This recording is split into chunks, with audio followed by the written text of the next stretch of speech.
Hello, friends. This is Phil Bechtel from the Kids Stories podcast. Today we're going to review some more artwork from our listeners. I get a lot of great artwork, and I think it's fantastic when we can share it and talk about it. What you see now is a drawing of a cave troll.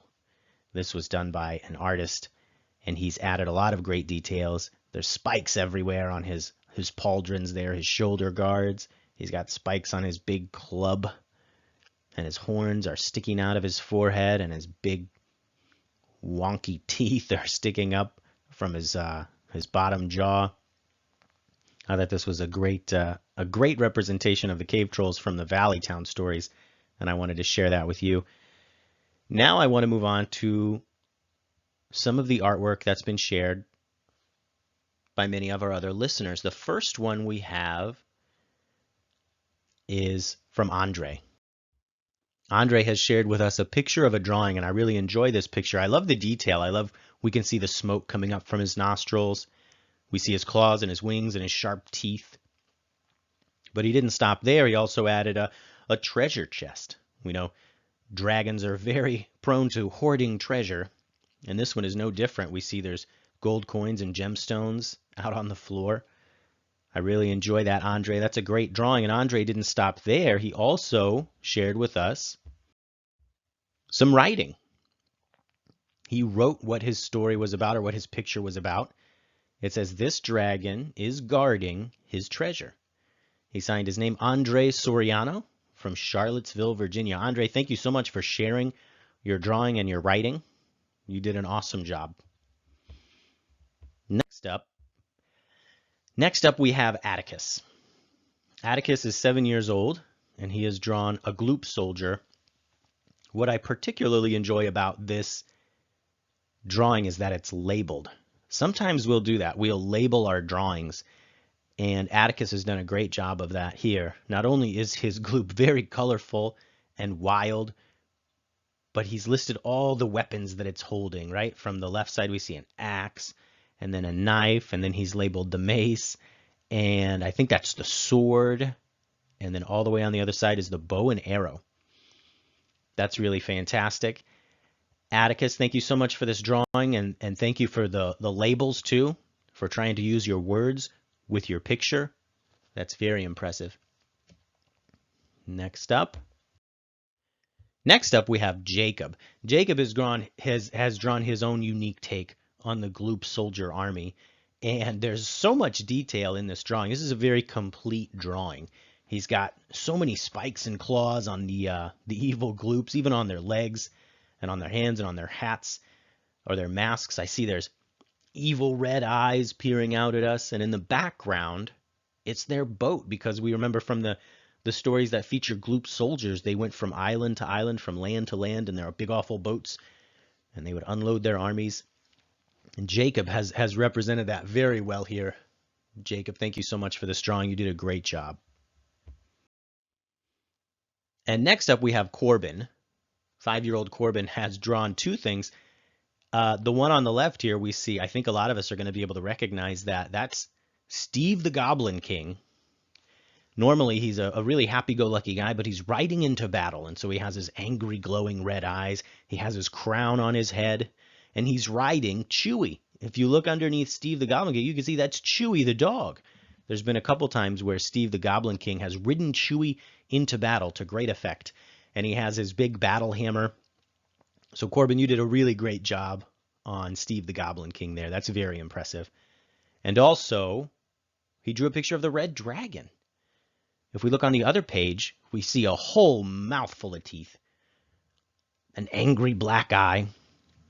We can see his big red wings. We also see his arms and his poisonous claws there in front of his wings. So thank you for those drawings, Corbin. And now Corbin's older brother, Jude, has drawn something very unique.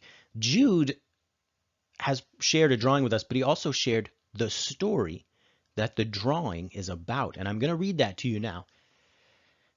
Tubes and Ben, tasked with finding a secret forest temple that has a magical orb. They are racing to find it before Dredge and his army of skeletons get it and become even more powerful. That's an amazing story idea, Jude. Really fantastic.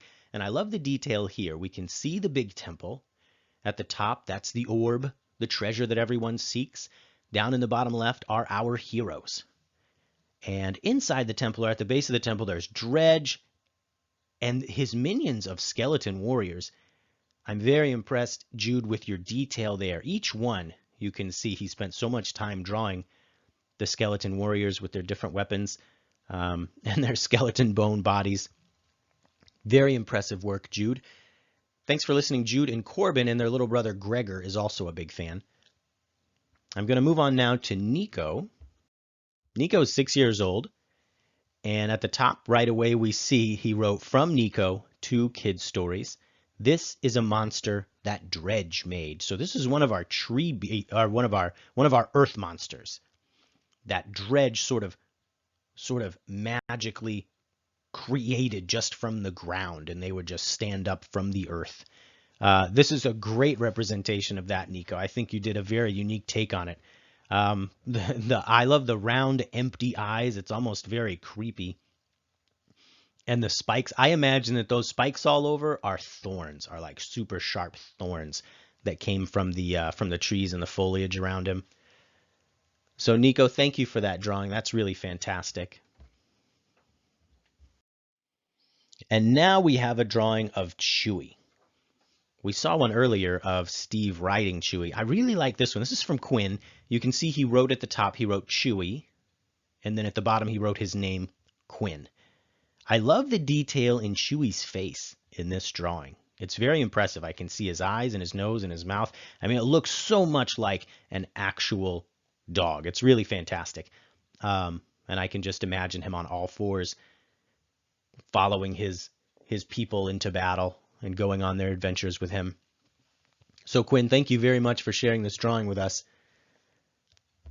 Now we're going to move on to Reuben and Doshi from Melbourne, Australia. Really enjoy the show.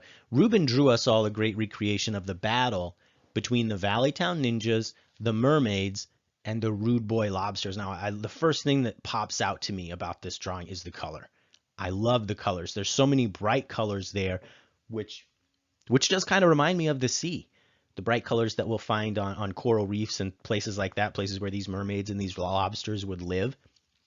But also, I was looking at the picture and I noticed the dolphins shooting lasers from their eyes were also included. I think it's fantastic. This is an action drawing, and just by looking at it, it tells a story. And I think that's really special. Reuben, thank you so much for sharing this drawing with us.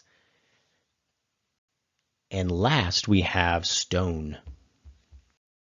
Stone drew us a dragon. This is it reminds me of the gray dragon, doesn't it? The good guy gray dragon from the valley. I like this. I like Stone's take on this dragon because his eyes are so big and blue and almost haunting. And then there's 2 large horns that come out from his head. And these bright orange spikes really stand out on his tail. That's a really impressive gray dragon, Stone. You did an awesome job. In fact, I think all of our listeners did a great job.